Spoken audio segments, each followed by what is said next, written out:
Boa tarde, sejam bem-vindos ao último deste primeiro ciclo de webinars para a administração pública, hoje com o tema de comunicar com os cidadãos no contexto da pandemia.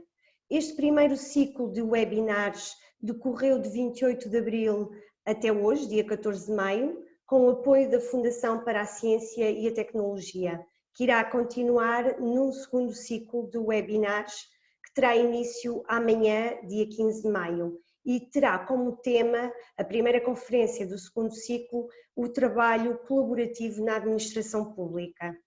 O segundo ciclo de videoconferências vai se estender até dia 29 de maio, num total de 10 sessões, num formato de vários conferencistas e um moderador. As inscrições são gratuitas e já podem ser feitas através do formulário online que se encontra disponível no site do INA, em ina.pt. A nossa sessão de hoje conta com dois momentos. Um primeiro momento será feita a apresentação pelo Dr. Pedro Tavares, diretor do Departamento da Vision Box, Soluções de Visão por Computador S.A., a quem desde já agradeço a ter aceito o nosso convite e muito obrigada pela sua disponibilidade. E um segundo momento, após a apresentação do Dr. Pedro Tavares, haverá a resposta às questões que, entretanto, podem ser colocadas pelos participantes através de uma ferramenta que têm no vosso ecrã, designada como QIA de Questions and Answers. Na nossa sessão também temos hoje a doutora Sofia Figueiredo, do Instituto Nacional para a Reabilitação, que tem acompanhado a interpretação para a língua gestual portuguesa. Desde já agradeço também o apoio. Vou então passar a palavra ao Dr. Pedro Tavares. Muito obrigado, muito obrigado. Antes de mais, um agradecimento ao INA pelo convite, pelo amável convite para estar aqui presente. Eu gostaria de me apresentar brevemente, explicar um bocadinho porque é que aqui estou e quem é que eu sou. Portanto, a minha área, eu sou na área de Ciências da Comunicação, depois tive uma pós-graduação em Business, uma outra na área da Tecnologia e depois um mestrado também na área da Gestão de Inovação, tudo o que tem a ver com tecnologias de inovação pela Universidade Nova. Trabalhei bastantes anos na administração pública, com muito orgulho posso dizer que fui um servidor do Estado enquanto funcionário público. Passei inicialmente pelo MIC, depois pela AMA, na transformação do que foi a segunda geração das lojas de cidadão, as iniciativas ligadas ao Simplex, tudo o que teve a ver com como é que nós podemos comunicar mais efetivamente a utilização de serviços, a utilização de serviços digitais, a simplificação, a melhor comunicação com mais proximidade dos cidadãos. Depois passei ainda pelo Turismo Portugal, estive uns anos no setor privado, passei pelo setor privado e em 2015, 2016 estive no gabinete, inicialmente da Sra. Ministra da Justiça e depois no gabinete da Sra. Secretária de Estado da Justiça, no que teve a ver com a execução de muitas das iniciativas focadas no plano de justiça mais próxima, ou seja, um plano que também teve como objetivo precisamente aproximar os cidadãos numa perspectiva também de melhoria de serviço, proporcionar melhor serviço, mais simples, mais rápido, mais digital, mais transacional, mas também mais humano e mais próximo, mais claro e perceptível para todas as pessoas. Esse plano estendeu-se até ao final da legislatura anterior e foi lançado muito recentemente, há cerca de 2 meses, um novo plano de justiça mais próxima. Eu, nesta altura, fiz uma pausa na administração pública, no setor público. Estou nesta altura numa empresa privada, na Vision Box, precisamente nas áreas de marketing, mas sinto-me especialmente próximo do setor público. Aliás, eu sou formador do INA, sou formador também de outra escola. Gosto muito de trabalhar com o setor público, muito de poder ajudar à diferença, muito de poder ajudar à simplificação. E dito isto, é nesse contexto que estou aqui com muito gosto para mostrar um bocadinho do que são algumas ideias, alguns percursos, alguns exemplos do que é que nós podemos fazer para de facto melhorar a comunicação num contexto que eu já vou mostrar um bocadinho, no que tem a ver com a comunicação não muda assim tanto no que tem a ver com a transição digital. Portanto, o primeiro ponto que eu aqui gostava de falar era, nós vamos falar de comunicação. E não é por acaso que eu pus no contexto de pandemia, com risco. Porque, efetivamente, comunicação é uma ação que nos deve motivar sempre. É uma ação que nós temos em todo momento, constantemente, uns com os outros, e que devemos trabalhar para isso. Por isso é que o contexto de pandemia proporciona, efetivamente, novas formas, novos canais, novos métodos de comunicar, de falarmos com os outros, nos aproximarmos dos outros, mesmo que à distância, como aqui estamos a fazer, mas efetivamente não deixa de ser comunicação.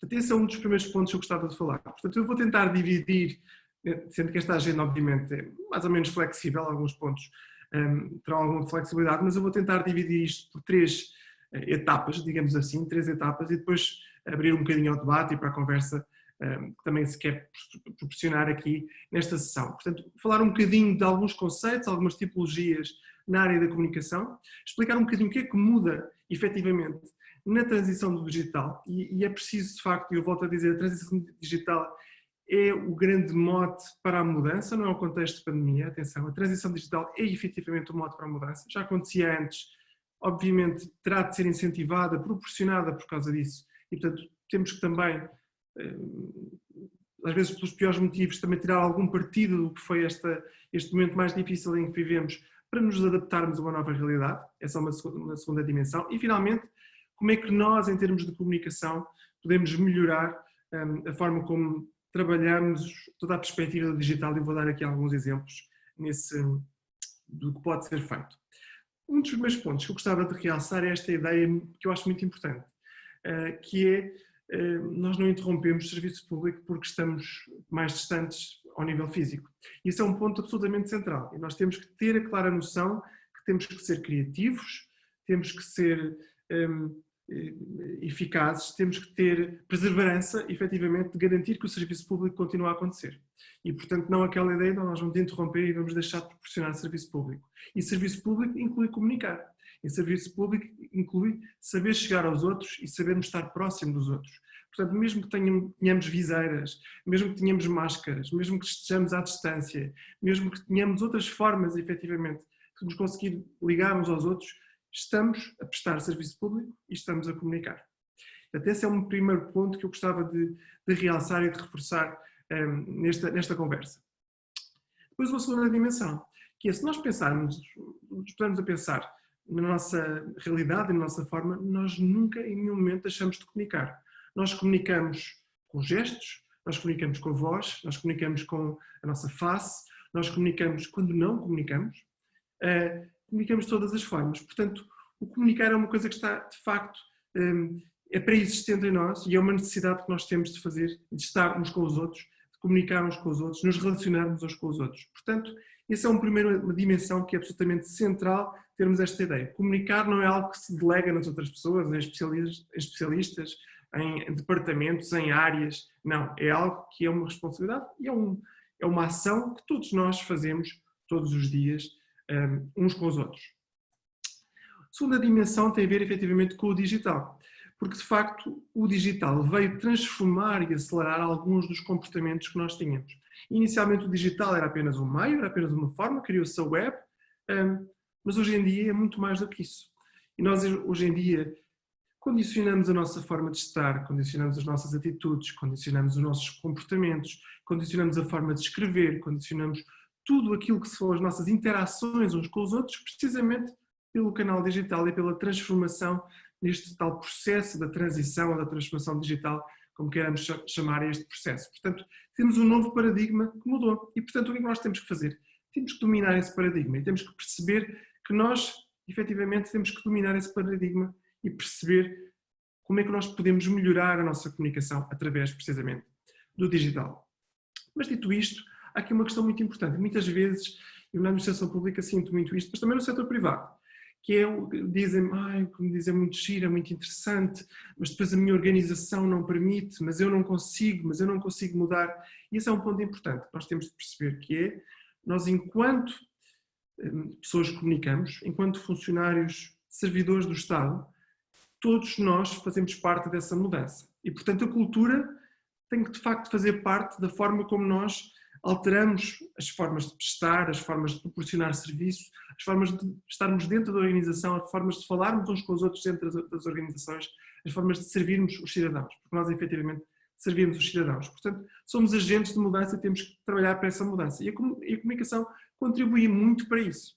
Portanto, vamos trabalhar todos e vamos servir todos de embaixadores precisamente do que pode ser essa mudança. Para quê? Para percebermos que o papel que a comunicação tem hoje em dia é muito distinto do papel, se calhar, mais tradicional, numa perspectiva que eu vou mostrar um bocadinho mais funcional, que tinha no passado.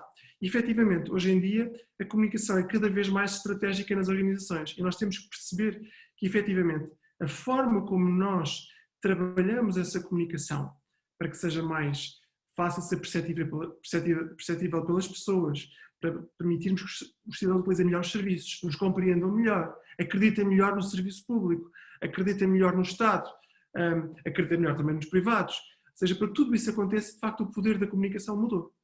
Nós temos que perceber que, efetivamente, temos aqui novos instrumentos, mas também novas necessidades, novos requisitos que temos que conseguir dominar e saber dominar.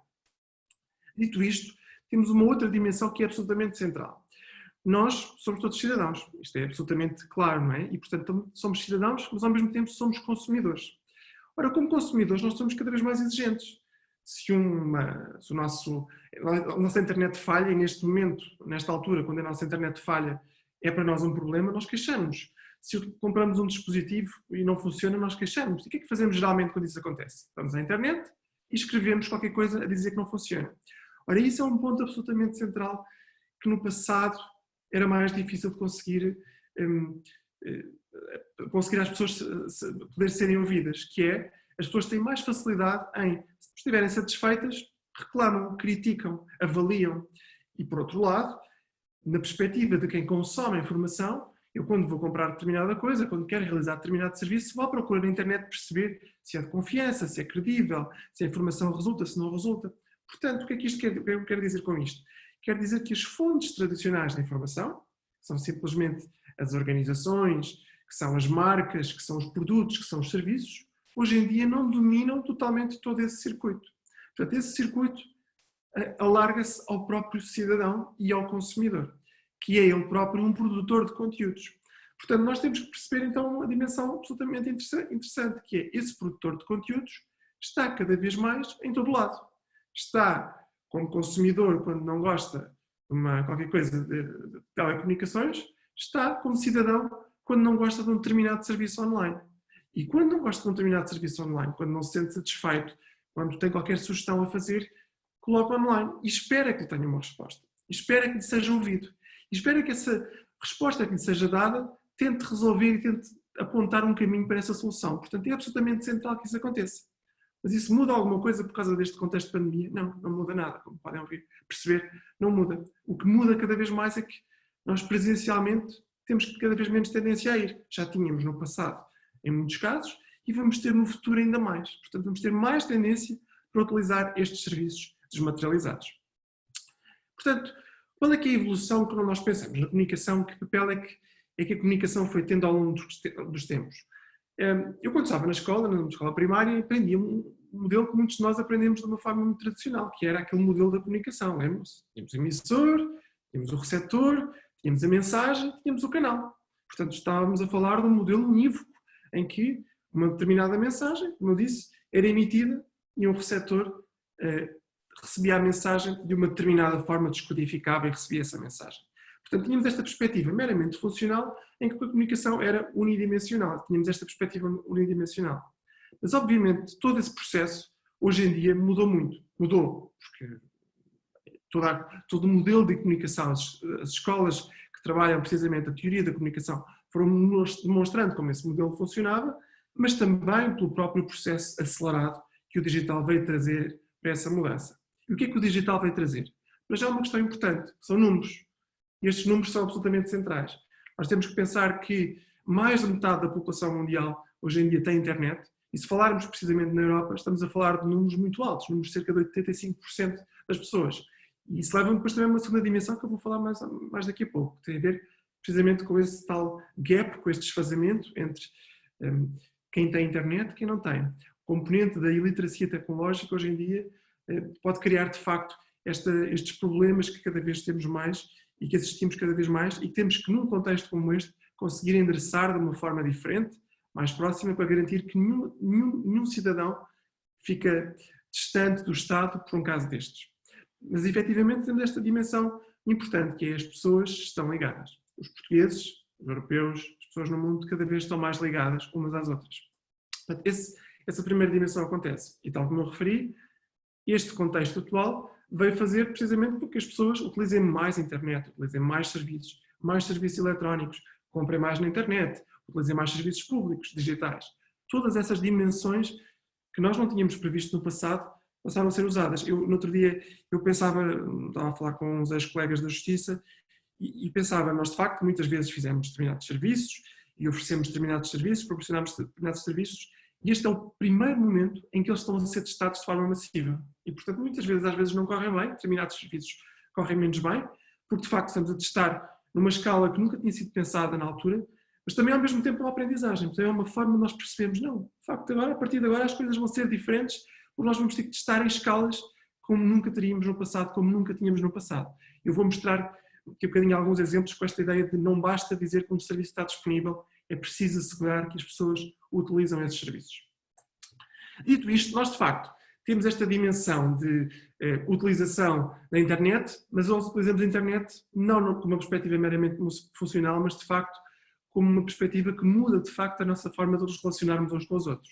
E este distanciamento a que fomos obrigados, infelizmente, por este contexto, nos mostrou isso mesmo. Estamos aqui, mais de 1000 pessoas, reunidas precisamente num espaço como este, que num contexto normal, num contexto comum, se calhar nunca teríamos oportunidade para estarmos juntos e falar desta forma, falar com esta facilidade e falar nestes espaços sociais proporcionados precisamente pelo digital. Portanto, esta dimensão é muito importante reforçar. Cada vez mais temos mais gente a utilizar redes digitais, tecnologias digitais, redes sociais. A utilização é cada vez mais massiva e em Portugal esses números demonstram precisamente esta utilização. Portanto, para concluir esta primeira fase, temos então uma nova abordagem e necessitamos desta nova abordagem. Não basta comunicar de uma forma unívoca, em que emissor comunica para receptor, não, porque o receptor hoje em dia é crítico, costumo brincar, tem personalidade jurídica, e ele tem personalidade jurídica e fala connosco e responde-nos. Portanto, nós temos que também responder de volta e saber responder de volta para proporcionar melhor serviço, porque acima de tudo nós servimos cidadãos. E isto é absolutamente central percebermos e trabalharmos essa dimensão de serviço. Portanto, esta comunicação cada vez mais interativa serve precisamente às organizações de uma forma que não servia no passado. Serve às organizações porque chega mais próximo dos cidadãos, quando há novos serviços, quando há novos produtos, quando há coisas que queremos comunicar mais rapidamente, e este exemplo também da pandemia permitiu-nos rapidamente, este conceito do Estamos On, rapidamente proporcionar vários serviços online, porque foi necessário precisamente mudar, fazer uma migração rápida, precisamente para determinadas necessidades. Depois, esta dimensão absolutamente essencial, que nós temos que ter uma política integrada, em que nós percebemos o que é que efetivamente as pessoas querem, que serviços é que as pessoas querem, portanto, as organizações têm que perceber essa forma para comunicar de uma forma integrada. Finalmente, temos que ser coerentes. Temos que perceber que o discurso que fazemos, um determinado serviço que lançamos, tem que ser coerente efetivamente com aquilo que é feito. Portanto, não basta dizer que determinado serviço está disponível e depois não ser passível de ser usado. E no passado muitas vezes aconteceu isso. Temos que garantir que isso é feito. Porquê? Porque senão o cidadão vai responder imediatamente numa rede, num fórum, num núcleo a que tenha acesso com muita facilidade que determinado serviço não é passível de ser utilizado. Portanto, temos que ter efetivamente muito cuidado e muita preocupação com a coerência na forma como comunicamos.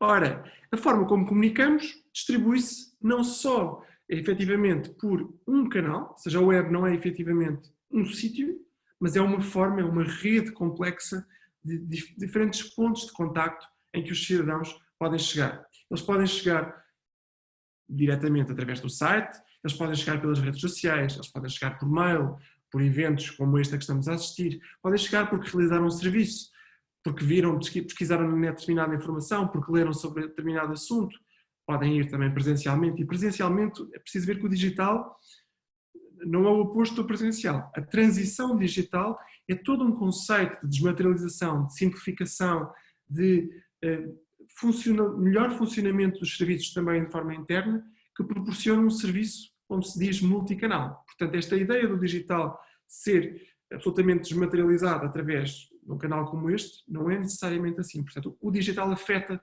todas estas diferentes dimensões que aqui estamos a falar, e por isso é que a questão da coerência é absolutamente central. Portanto, eu na web tenho que ter exatamente a mesma informação também que tenho quando vou a um determinado serviço público, e tenho que ter a mesma linguagem, já vou falar também disso, tenho que ter também a mesma linguagem, a mesma forma, porque o cidadão é o mesmo cidadão que vai a um sítio e que vai a outro, tal como os funcionários têm que dominar a linguagem dos dois canais cada vez mais. Portanto, nós evoluímos dessa tal dimensão que há bocadinho falava, nesta perspectiva mais tradicional, uma perspectiva meramente instrumental e funcional, para dimensões seguintes. Primeiro temos a própria dimensão humana do mundo em que estamos.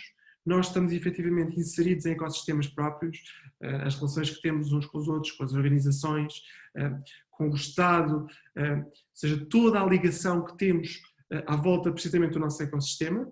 Depois a própria dimensão cultural que temos. Nós temos que perceber que comunicar em Portugal não é a mesma coisa que comunicar na China, não é a mesma coisa que comunicar na Rússia, não é a mesma coisa que comunicar no Brasil, e portanto em cada uma destas dimensões é diferente. Eu se fizer um pedido de nacionalidade, um serviço novo de pedido de nacionalidade, tenho que me preocupar onde é que ele vai ser recebido. E se for recebido efetivamente por cidadãos que estão no Brasil, num outro país qualquer, tenho que perceber quais é que são também as necessidades, as dores, qual é que é o mundo em que efetivamente aquela comunicação se vai inserir e vai estar enquadrada. E finalmente o último ponto, que é um ponto que todos nós também devemos compreender, que é nós temos objetivos estratégicos nas organizações e a comunicação também deve servir essa dimensão estratégica ligada às organizações. Cumprirmos a nossa missão. Cumprir a nossa missão não é dizer que está feito, não é passar para PDF e colocar online e dizer que está online. Não, cumprir a nossa missão é saber que os cidadãos percebem o que é que fazemos, os cidadãos, seja o nosso público mais lato, por assim dizer, seja o público específico, ou seja, as pessoas a quem servimos percebem o que é que nós fazemos, descobrem efetivamente a informação, entendem o que fazemos e sabem agir sobre isso. E essa é a dimensão estratégica que nós devemos assegurar que as organizações conseguem dominar e, como é óbvio, os próprios funcionários devem saber dominar. Todas estas dimensões trabalham em conjunto, nenhuma delas funciona de forma separada. Portanto, essa estratégia é a forma que nós podemos ter de assegurar que efetivamente temos uma boa mudança organizacional. A mudança organizacional não se faz de um dia para o outro, não se faz só com uma pessoa, não se faz só com uma estratégia, não se faz só com um ponto, faz-se com precisamente a junção de todas estas linhas, a junção de todas estas formas de trabalhar, todas estas formas de conseguirmos efetivamente atingir os objetivos do que queremos fazer como organização. Passamos para a segunda fase. Portanto, quando nós estamos a pensar nisso em termos gerais, em termos de lógica geral, seja no setor público, seja no setor privado, vamos tentar perceber alguns exemplos do que é que no setor público as especificidades nos levam a ter ainda mais preocupação precisamente com a forma como nós devemos conseguir passar a mensagem. Eu vou dar aqui algumas pistas também para debate e para pensarmos e para refletirmos sobre esse ponto. Uma das primeiras questões que nós temos é, efetivamente, nós, há um tempo atrás, vivemos momentos em que a mudança se dá de uma forma muito mais rápida. Nós temos processos de mudança mais rápidos, temos micro-movimentos que detectamos em determinadas questões, temos assuntos a serem batidos de uma forma muito mais rápida. Portanto, o processo de mudança é efetivamente mais rápido e muitas vezes não lhe conseguimos chegar de uma forma tão próxima como nós imaginamos, precisamente por esta dispersão toda, por esta multiplicidade toda de pontos de contactos que existem. Portanto, essa é uma primeira dimensão. Depois, uma segunda dimensão, obviamente, que é esta tal realidade que aqui a todos nos traz, que é, estamos num novo momento em que temos de prestar serviço num contexto que nós próprios não sabemos quando é que termina, se alguma vez terminará nesta lógica de prestar um serviço de uma forma diferente. Portanto, estamos num contexto diferente ao qual, efetivamente, fomos forçados. Mas depois há uma dimensão que é absolutamente central, que é a confiança é um ponto principal no Estado. Os cidadãos têm efetivamente de ter confiança. Só que quando nós pensamos na questão da confiança, há vários indicadores e vários indicadores de medição da confiança que os cidadãos têm para com o Estado. A OCDE fazia um estudo, tem feito menos nos últimos anos, a Comissão Europeia também faz estudos na área da confiança, e demonstraram que, sobretudo em Portugal, aqui há uns anos, houve uma quebra relativamente grande na confiança entre o Estado e a administração pública. Ora, isso verifica-se em momentos de crise, em momentos em que nós temos fases mais negativas na área da economia, sobretudo, leva a momentos de desconfiança que os cidadãos têm com o Estado.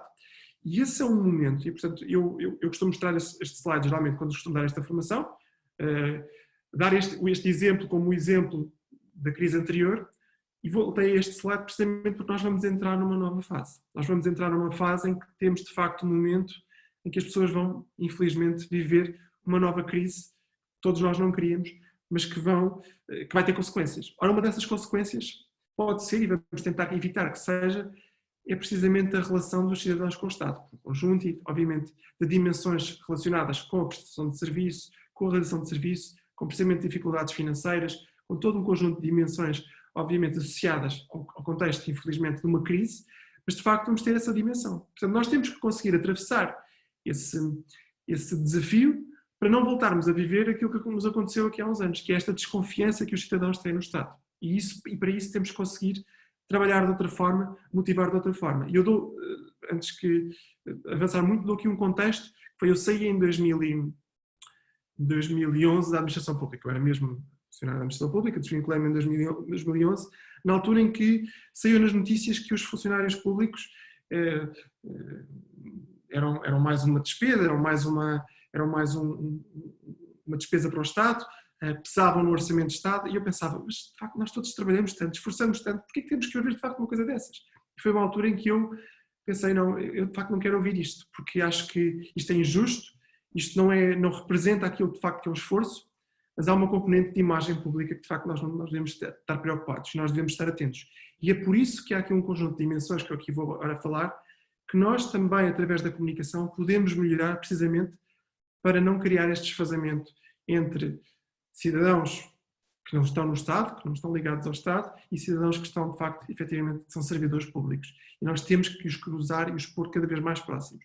E a comunicação é essencial para que isso aconteça. Portanto, para evitar este erro do passado, há aqui vários pontos. Pontos porquê? Porque nós temos que garantir que a confiança é central para o processo democrático, para evitar sistemas populistas. Este é um ponto central.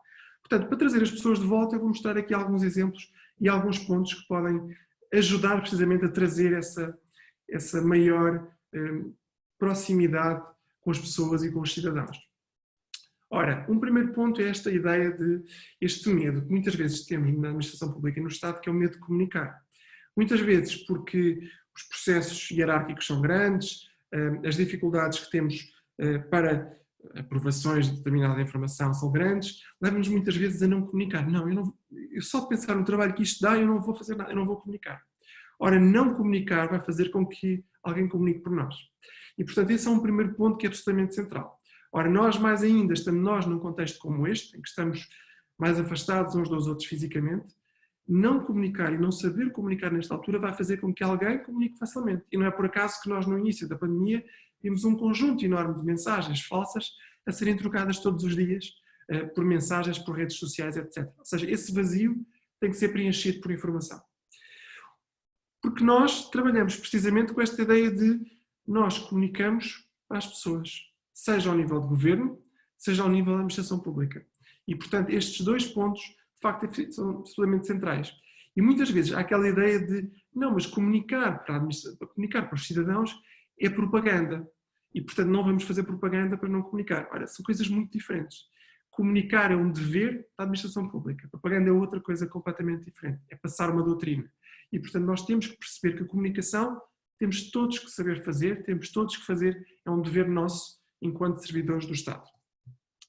Ora, se isso é verdade, também há muitos estudos que dizem que a comunicação e as técnicas de comunicação, os conhecimentos de comunicação são um dos pontos mais fracos na administração pública. De facto, domina-se pouco as regras da comunicação, as técnicas de comunicação, a forma de comunicar. Este é um estudo feito todos os anos por uma das maiores organizações mundiais que demonstra precisamente as dificuldades que existem na área da administração pública e no serviço público, precisamente para comunicar. Que não é só em Portugal. Este estudo é um estudo mundial que explica precisamente a dificuldade que existe precisamente em saber comunicar bem, em saber analisar os resultados e saber melhorar a cada dia da forma como comunicamos.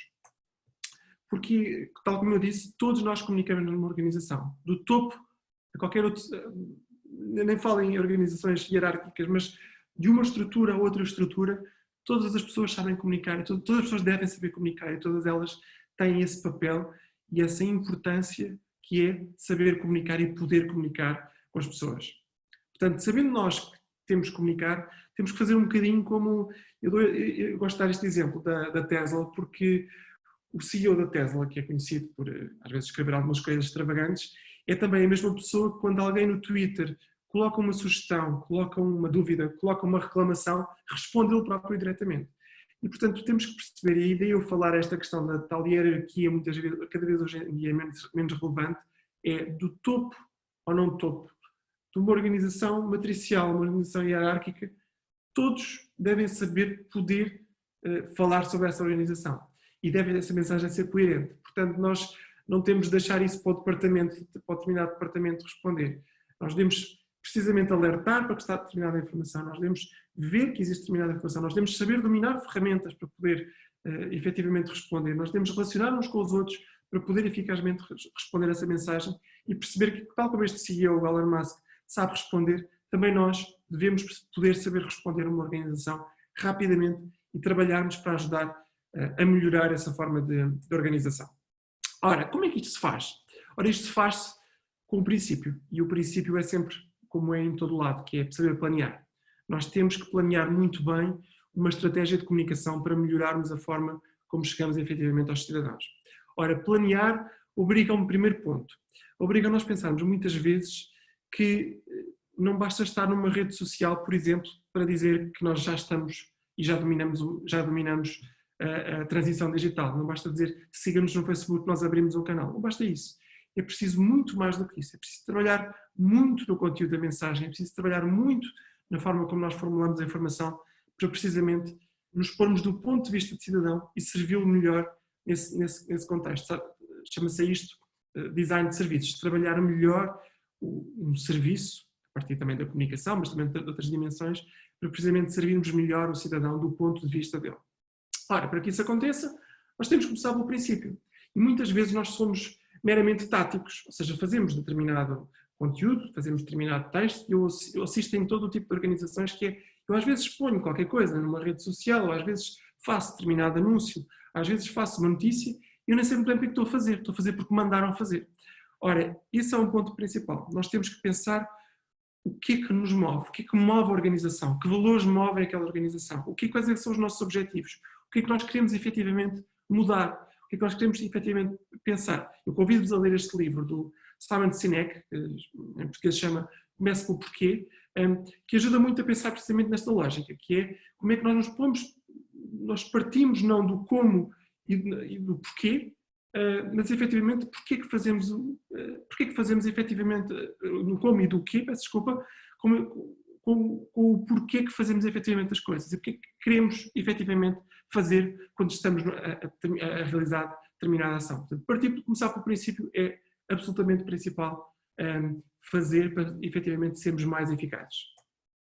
Ora, dito isto, há uma dimensão que tem a ver com a nossa própria forma de conseguir assimilar a mensagem, percebermos melhor a mensagem. Ora, para percebermos melhor a mensagem, nós temos que nos pôr do ponto de vista do cidadão, da pessoa que vai receber a determinada mensagem, a determinada informação. E há um conceito que se chama neuromarketing, que eu não vou desenvolver demasiado hoje aqui, mas tem a ver com a forma como nós recebemos as mensagens, tem a ver com a forma como nós somos todos um bocadinho egoístas, que é, nós pensamos o que é que eu tenho a ganhar com determinada coisa, muitas vezes. Eu quero um computador, tenho a ganhar com isso, ser mais rápido, responder e-mails, etc. Eu quero determinada coisa, eu ganho determinado vantagem por isso. Ou seja, eu tenho que conseguir responder à dor. E, portanto, nós também na administração pública temos que conseguir saber responder às dores que as pessoas têm com aquilo que temos para oferecer. Se a pessoa não pode ir fisicamente a um determinado serviço público, porquê é que pode realizar um serviço online?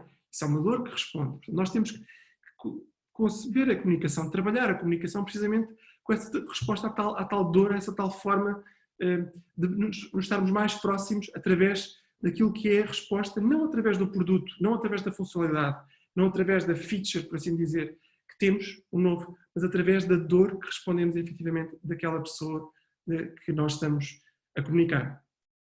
Portanto, temos que trabalhar aquilo que se chama a nossa proposta de valor. O que é que nós temos para oferecer que aquela pessoa possa ganhar com isso? E isto aplica-se, mas pode dizer, mas isto aplica-se muito a empresas. Não, isto aplica-se a empresas e aplica-se também ao setor público. E é muitas vezes aquilo que faz com que as pessoas não utilizem os nossos produtos e que não utilizem os nossos serviços. É central que nós consigamos responder melhor às dores através daquilo que nós temos para oferecer. E isso é um ponto central. Portanto, este é o primeiro passo para começarmos. Depois, uma dimensão importante que é, nós falamos muitas vezes no cidadão, e eu já aqui referi várias vezes a questão do cidadão, mas o cidadão não é uma pessoa, não é uma massa, quer dizer, o cidadão é uma pessoa. E se nós estivermos a comunicar na justiça para advogados, não é a mesma coisa se eu estiver a comunicar para médicos, não é a mesma coisa que eu estiver a comunicar para jornalistas, para pessoas que utilizam muita tecnologia, para pessoas que não utilizam a tecnologia. Portanto, eu tenho que saber adequar muito bem a mensagem para cada um destes grupos, para cada um destes tipologias de pessoas, pensar para quem é que eu vou falar, com quem é que eu vou falar, mais ainda agora à distância. Se nós temos esta barreira tecnológica, que é este ecrã que nos está a separar, eu tenho que saber quem é que está do outro lado. E perceber que quem está do outro lado não é uma massa, é um grupo de pessoas que têm necessidades específicas e que têm necessidades de ter discursos específicos para cada um deles. Portanto, como é que isso se faz? Isso se faz precisamente descobrindo precisamente quem é o nosso público, para quem é que nós comunicamos. Eu costumo brincar com esta ideia que é, nós temos que conhecer o nosso público como conhecemos a nossa família. Isso faz-se investigando de uma forma, às vezes, meramente online, pesquisando por estudos, por informação, outras vezes por entrevistas, outras vezes por pequenos questionários que fazemos, outras vezes por falar com as pessoas, e essa investigação contribui muito para a forma como nós proporcionamos um melhor serviço e uma melhor comunicação. Depois uma terceira dimensão, peço desculpa, que é a dimensão de termos uma estratégia que seja coerente. Quando definimos um objetivo, esse objetivo tem que ser mapeado com aquilo para quem vamos trabalhar, para que é que o queremos trabalhar, para que é que queremos trabalhar determinado objetivo, esse é um ponto absolutamente central, mas tem que ser coerente com aquilo que queremos definir como objetivo de topo. Portanto, é absolutamente central esse ponto de sabermos fazer. Depois, a dimensão que é central precisamente quando falamos da questão da confiança, que é trazermos para o debate o cidadão. É absolutamente central nós sabermos trazer o debate para o cidadão. Eu dou este exemplo que eu acho que é um exemplo interessante, que é quando lançámos a primeira edição do Plano de Justiça Mais Próxima, era possível aos cidadãos submeterem ideias para a Justiça, para mudar a Justiça, fazer parte do Plano de Justiça Mais Próxima. E tivemos muitas pessoas a submeter ideias, e o que criámos foi um sistema, no início automático, que fazia com que no dia a seguir a pessoa submeter uma ideia, recebia uma mensagem da Sra. Ministra da Justiça, que estava, de facto, o remetente era efetivamente a própria Sra. Ministra, que agradecia aquela ideia e que dava ideia do que ia ser a sequência após aquela submissão de ideias. E, de facto, todo o processo era acompanhado. Ora, o que é que isto criou em muitos casos? Primeiro criou uma coisa que eu achei muito interessante, que foi, tivemos 80% das pessoas a abrirem este e-mail. Porque não é todos os dias, efetivamente, que recebem uma mensagem destas. E depois uma segunda dimensão, que é termos dezenas, muitas vezes centenas de pessoas que responderam a dizer, sem saber que aquilo era um e-mail automático, Sra. Ministra, eu só lhe queria agradecer, eu sou um mero cidadão que queria apenas ajudar a contribuir precisamente para mudar a justiça. Ora, isto traz-nos, precisamente, nós depois respondíamos a este e-mail de uma forma pessoal, obviamente, e o que fazíamos era isto traz-nos proximidade. Isto traz-nos uma forma nova de proximidade que também o canal digital pode trazer, como nunca tínhamos num processo mais tradicional. Portanto, hoje em dia, num contexto destes, isto se pode acelerar mais. Eu vou acelerar um bocadinho, que eu já estou a ficar um bocadinho acima do tempo. Depois a dimensão que é um desafio que nós temos muitas vezes na administração pública, que é a questão da linguagem. A linguagem muitas vezes está feita, em muitos casos não evoluiu ao longo dos anos, noutros não está adaptada ao público final, e isso dificulta que as pessoas percebam. Quantos de nós temos muitas vezes problemas em realizar determinados serviços, porque não percebe aquela linguagem. Quantos de nós têm problemas quando recebe, por exemplo, e vou dar este exemplo a seguir, uma notificação. Ora, neste caso, este processo foi um processo interessante na área da justiça, que fez-se um trabalho de reformulação da forma de escrita das notificações para os cidadãos. Na verdade, continua-se a mandar efetivamente uma notificação, neste caso na área das injunções, ou seja, quando há dívidas para pagar, e neste processo o que foi feito foi, muitas vezes as pessoas recebiam uma injunção no tribunal, ficavam em pânico, sem saber o que é que tinham que fazer, e a primeira coisa que faziam era ir ao tribunal, à secretaria, perguntar o que é que tinham que fazer. Ora, isto entope a secretaria muitas vezes, cria processos por trás em termos de back-office que não são os mais fluidos por causa disso, e nós queríamos melhorar esse processo. Então o que é que fizemos? Melhorámos a linguagem. Explicámos porque é que as pessoas estão a receber aquela notificação, o que é que significa aquela notificação, o que é que podem fazer a seguir e gerar imediatamente uma referência motivante para as pessoas pagarem. Dizer que as pessoas, se não têm possibilidades de pagar as custas daquele processo, podem pedir apoio judiciário. Então, explicar como é que isso é feito. E qual é que foi o resultado? No primeiro ano, nós tivemos mais de 50% de aumento do pagamento de dívidas de processos de injunção. E outra componente interessante que foi, tivemos mais 160% de pessoas a quem foi efetivamente atribuído de pedidos de apoio judiciário. E desses 160, 75% a mais foram pedidos concedidos desse apoio. Ou seja, as pessoas perceberam aquela mensagem. Isto é central. Ou seja, nós temos que perceber que temos que adequar a nossa linguagem àquilo que é o nosso público. Central essa componente. E finalmente, uma dimensão que é absolutamente central. Como eu te referi há bocadinho, não basta dizer que temos serviços públicos online. É preciso garantir que as pessoas os utilizam. Portugal é um excelente exemplo de disponibilização de serviços online. No entanto, nos indicadores de vários pontos de referência, de vários organismos de referência, a utilização desses serviços não é tão alta como gostaríamos. Isso acontece muitas vezes por literacia tecnológica, por barreiras à entrada das pessoas, barreiras à utilização, e nós temos que cada vez mais contribuir para essa solução. Percebermos e pormos do lado do cidadão, testarmos, para percebermos como é que ele pode utilizar melhor. E a comunicação, mais uma vez, tem muito a ver com isso. Portanto, essa componente é absolutamente central para garantirmos que funcionam que temos melhores serviços digitais para as pessoas poderem utilizar. E uma dimensão que também é importante, que é esta aquilo que eu falava um bocadinho do neuromarketing, esta ideia do que é que eu ganho com isto.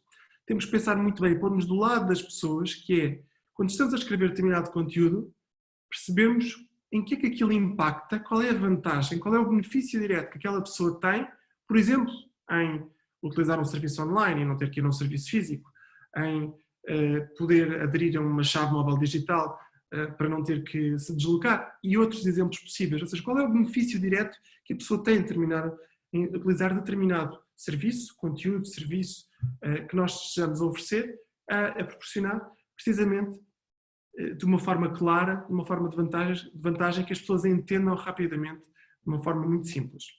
Portanto, este é um ponto absolutamente central. E o último, espero que este seja o último ponto, eu digo sempre o último ponto, mas espero que este seja dos últimos pontos, que é segmentar efetivamente estas pessoas, perceber que elas não são todas iguais. Quando mandamos uma mailing list, perceber quem é que são aquelas pessoas é absolutamente central para garantir que funciona de uma forma efetivamente eficaz esses resultados. As pessoas não recebem da mesma forma. Quando fizemos a newsletter da Justiça, segmentámos aquele grupo de pessoas, o que faz com que a newsletter que é enviada para os advogados não seja igual à mesma newsletter que é enviada para, por exemplo, funcionários dos tribunais. O que faz com que as taxas de abertura sejam maiores por causa disso. E isso cria maior proximidade, dá maior proximidade. E agora sim, o último ponto, que é a questão da transparência. A transparência é também, e mais ainda na questão da proximidade, é uma das formas de contribuirmos efetivamente para garantir e aumentar a confiança que as pessoas têm no Estado, nos serviços públicos e garantir que funciona.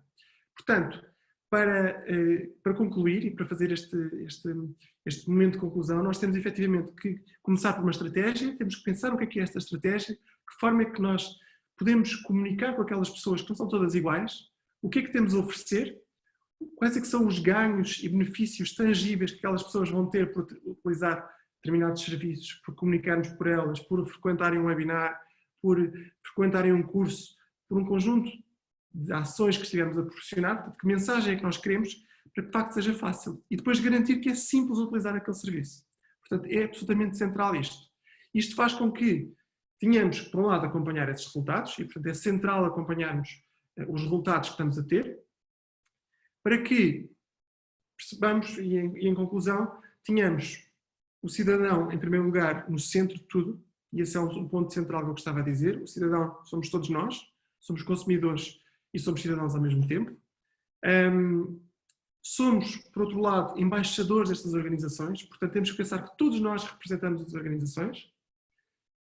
O digital não significa que as pessoas estejam distantes, ou seja, estejam longe e não possam utilizar os serviços, e portanto é central nós pensarmos que não basta haver transposição de práticas, é preciso pensar em novas práticas, de formas de nós nos aproximarmos uns dos outros, nos aproximarmos dos cidadãos e também dos funcionários.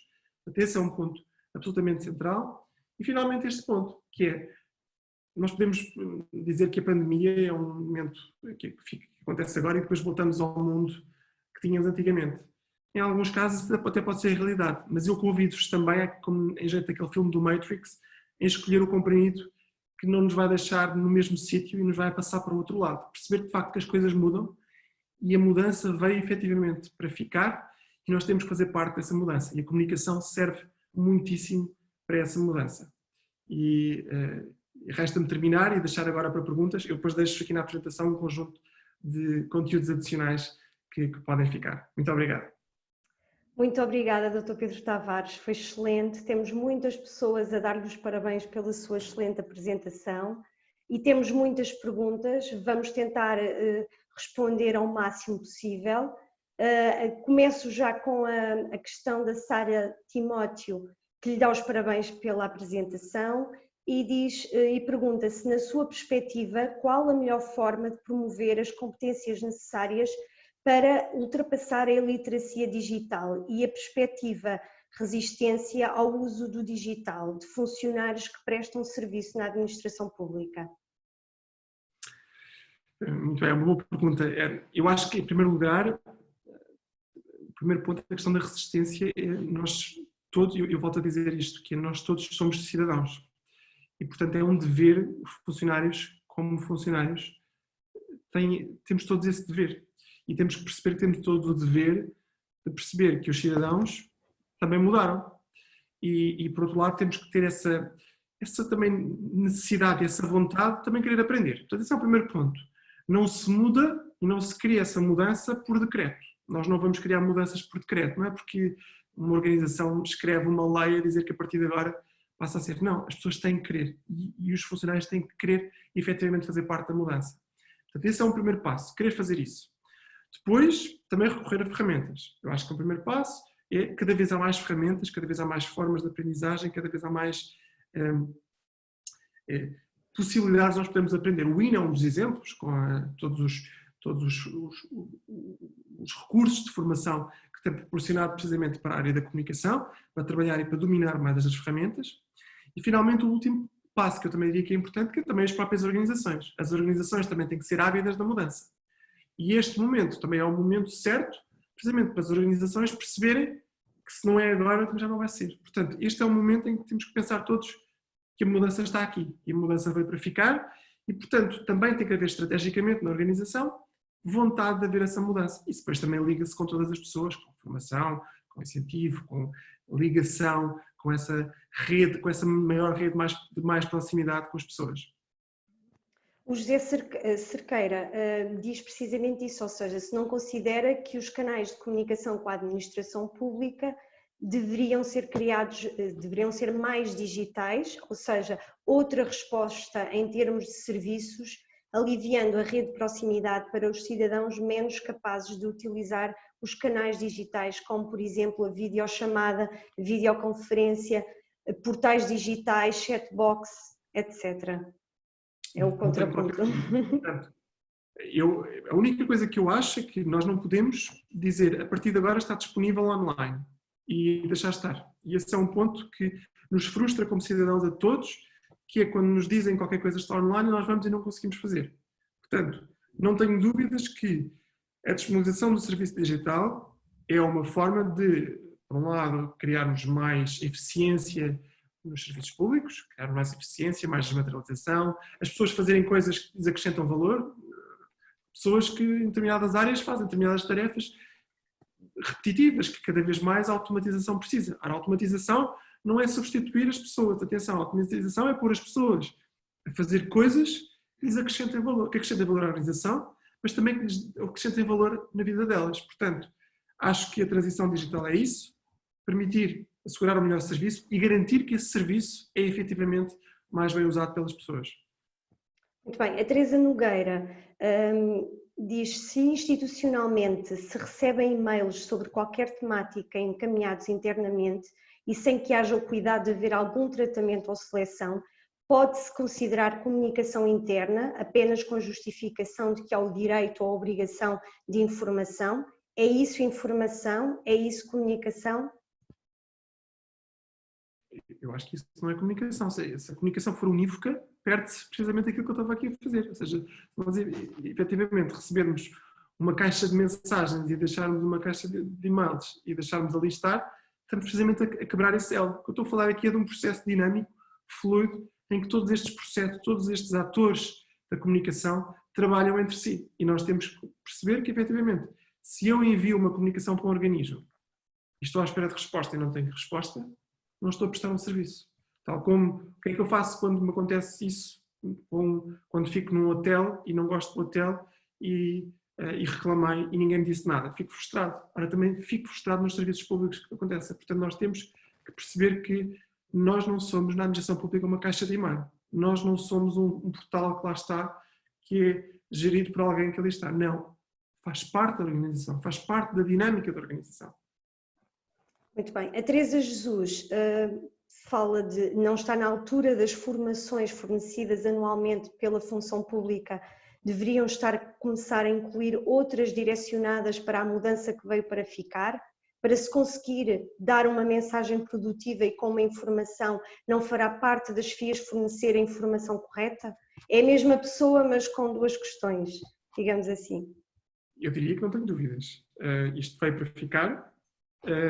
Não é um processo que se faça de um dia para o outro. O INA é precisamente um dos agentes precisamente dessa mudança, mas nem também o próprio INA faz isso sozinho.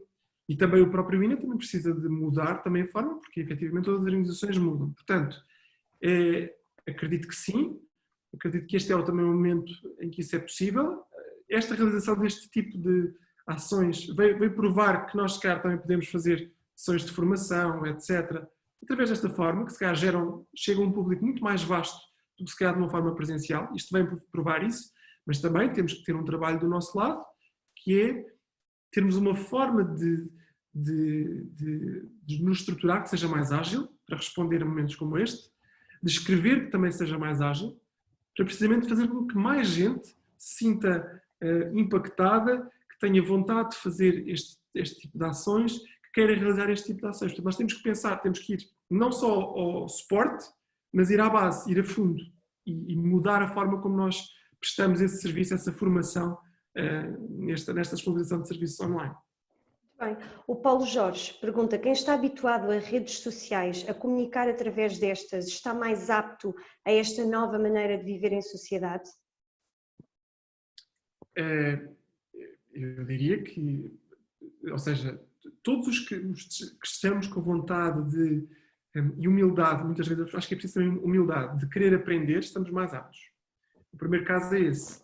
Enquanto estivermos a querer aprender e tivermos essa humildade de dizermos que não sabemos tudo, estamos sempre aptos. Não é por utilizarmos as redes sociais. Eu conheço muitíssimas pessoas que dominam a comunicação e estas técnicas de comunicação digital, transformacional, de design de serviços, que não utilizam qualquer rede social. Portanto, eu diria que não. Eu diria que isso pode acontecer, dependendo precisamente da atitude que a pessoa tem em querer aprender e querer trabalhar e se pôr do lado do outro. A Marina Ferreira pergunta: seria possível falar um pouco sobre a estratégia de simplificação da linguagem utilizada na Justiça? De que forma isso foi feito? Com recursos internos? posso explicar. Portanto, foram vários passos, e estão a ser vários passos, a ser dados vários passos nesse sentido. Portanto, muito desse trabalho foi feito inicialmente num componente diagnóstico. Isso é o primeiro passo, que é, não basta dizer que nós queremos mudar uma injunção, ou queremos fazer um guia, ou queremos fazer um portal, por decreto. Porque se não sabemos qual é o problema, como é que vamos responder? Portanto, a primeira coisa que fizemos foi falar com as pessoas, foi entrevistar cidadãos, foi perceber, por exemplo, no caso do projeto ligado ao óbito, quais eram os problemas que aquelas pessoas tinham, foi perceber na utilização, por exemplo, no registro criminal, quais eram os problemas que as pessoas tinham nesse caso, ou no caso do cadastro simplificado, que estava focado em populações remotas com mais problemas de literacia, quais eram os problemas que elas tinham. Portanto, a primeira coisa é falar com as pessoas, observar muitos casos, noutros, recolher informação. A segunda dimensão tem a ver com reescrever e pensar a forma como nós devemos reescrever.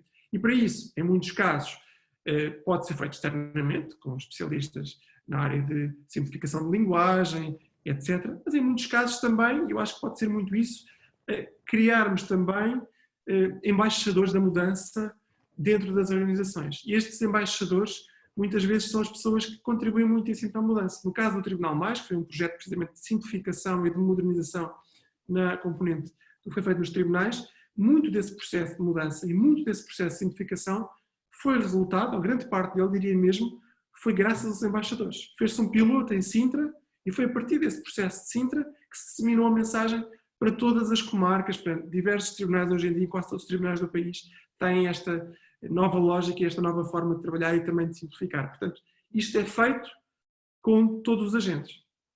Muito bem. A Sandra Pereira pergunta como deverá a equipa da área da formação de uma entidade fazer chegar a informação à equipa da comunicação dessa mesma entidade no sentido da sua efetiva divulgação online, por exemplo, os conteúdos pedagógicos desenvolvidos? O primeiro passo que eu digo é explicar o porquê. Ontem, na organização onde eu estou, alguém na área da comunicação e do design dizia: Pedro, um dos problemas que eu tenho aqui é que muitas vezes faço coisas e não sei para que é que eu estou a fazer. Mandam-me fazer, e eu estou a fazer aquele PowerPoint que eu não sei para que é que ele serve. E esse é o primeiro passo, que é qual é o objetivo que eu tenho ao estar a fazer um determinado conteúdo formativo, por exemplo. O que é que eu quero atingir? Quais são os objetivos? Para quem é que são aquelas pessoas? E quando eu digo aquelas pessoas, não é a massa. O que é que são os problemas que aquelas pessoas têm? E efetivamente explicar isso e trabalhar, e não é enviar para a equipa não é a equipa de formação enviar para a equipa de comunicação, não. É trabalharem em conjunto, produzirem em conjunto conteúdos, produzirem conteúdo e informação, produzirem formatos que sejam suscetíveis de serem mais eficazes para aquela audiência. Portanto, trabalhar em conjunto é fundamental. Para isso, é preciso saber o porquê. Okay. A Bela Jardim, além de lhe dar os parabéns pela apresentação, pergunta quais considera serem os principais desafios na comunicação, passagem de informação e serviço como os nossos clientes neste cenário que hoje vivenciamos, confinamento, teletrabalho, e de que forma os superar? O primeiro desafio que eu sinto é, aquele que certamente todos estamos a sentir, é como é que será que o outro vai receber a nossa mensagem. Não é? E esse é o primeiro passo, que nós estávamos habituados. Quem já tinha canais digitais, obviamente, tinha mais facilidade, mesmo assim, obviamente, porque por mais não seja pela interação com as outras pessoas e o feedback que recolhia, mas aqui, de facto, nós estamos à distância, estamos nas nossas casas e, portanto, temos mais dificuldade, muitas vezes, em perceber como é que a mensagem chega ao outro. Portanto, o primeiro passo é trabalharmos melhor em conseguir identificar isso. Ora, como é que se faz?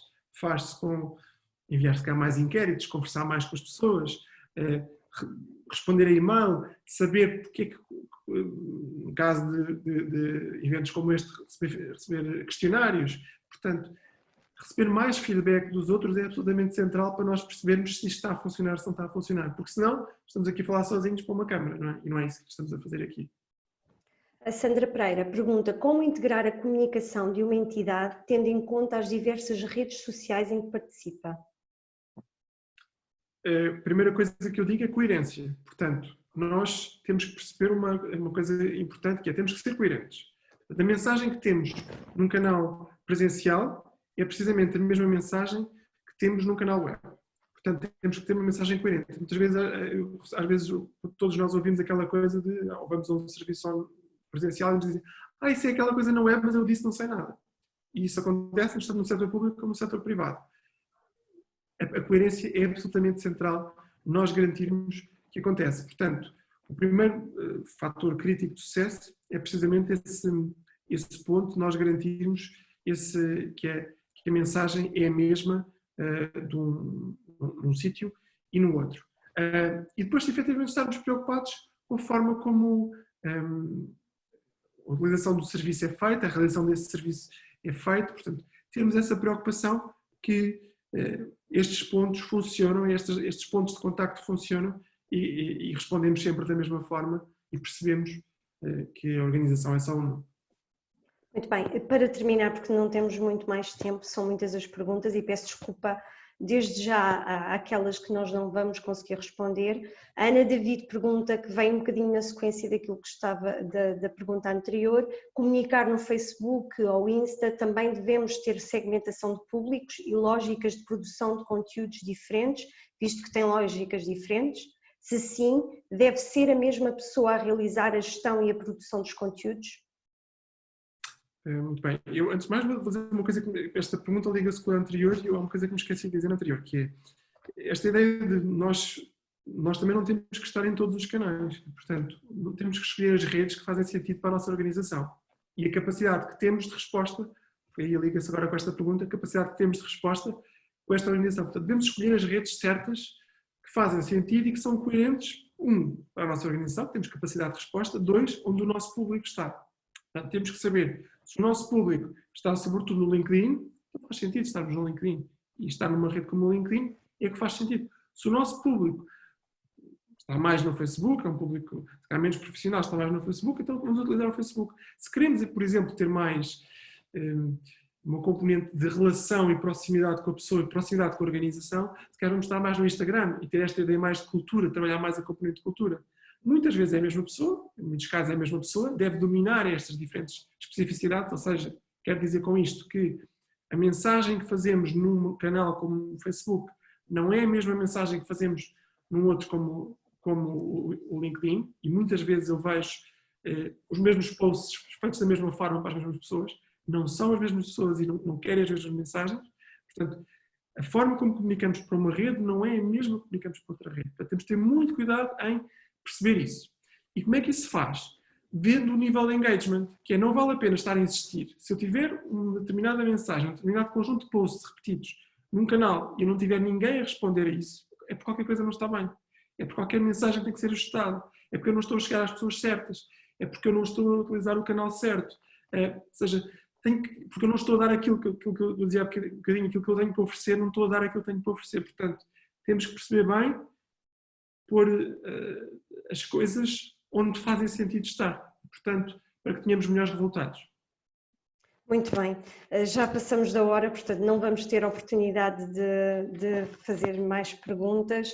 Agradeço uma vez mais ao Dr. Pedro Tavares pela excelente apresentação. Certamente teríamos um outro webinar para falar sobre comunicação digital, por exemplo, que é uma área que há muita coisa para dizer. Eu, antes de encerrar, vou iniciar aqui o inquérito e pedir a participação de todos os presentes para poderem dar a vossa apreciação em relação a esta sessão, e assim damos por encerrada esta última sessão do primeiro ciclo de webinars que o INA tem vindo a realizar desde o dia 28 de abril. Em nome do INA, eu agradeço uma vez mais a presença do Dr. Pedro Tavares e a partilha do seu conhecimento na área da comunicação. Agradecer ainda também à doutora Sofia Figueiredo pelo apoio na interpretação para a língua gestual portuguesa e ao Walter Gouveia pelo apoio técnico ao longo de todas estas sessões. Nós relembramos que enviamos um certificado de participação por e-mail. Esta apresentação vai estar também disponível no nosso site, que estamos a criar uma página de webinars e que tem as apresentações de todos os oradores, bem como também as gravações da sessão que vão estar disponíveis no nosso canal do YouTube. Amanhã, dia 15 de maio, pelas 15 horas, teremos o primeiro webinar do segundo ciclo destas videoconferências. Vamos ter um formato ligeiramente diferente, com mais conferencistas e um moderador, e haverá também a presença de 2 secretários de Estado a fazer a abertura. A abertura será e estará a cargo da Secretária de Estado da Inovação e da Modernização e da Inovação e da Administração Pública, peço desculpa, Fátima Fonseca, e do Secretário de Estado da Administração Pública, o José Couto. Amanhã o tema da conferência é sobre o trabalho colaborativo na administração pública. Como eu disse no início desta sessão, as inscrições podem ser feitas através do formulário que está no site do INA. Portanto, relembro que as inscrições são gratuitas e que podem fazê-lo ainda. Muito obrigada a todos e a todas pela vossa presença e ao Dr. Pedro Tavares pela excelente apresentação e à doutora Sofia. Muito obrigada, uma boa tarde a todos e até uma próxima sessão. Obrigada. Obrigado, até a próxima.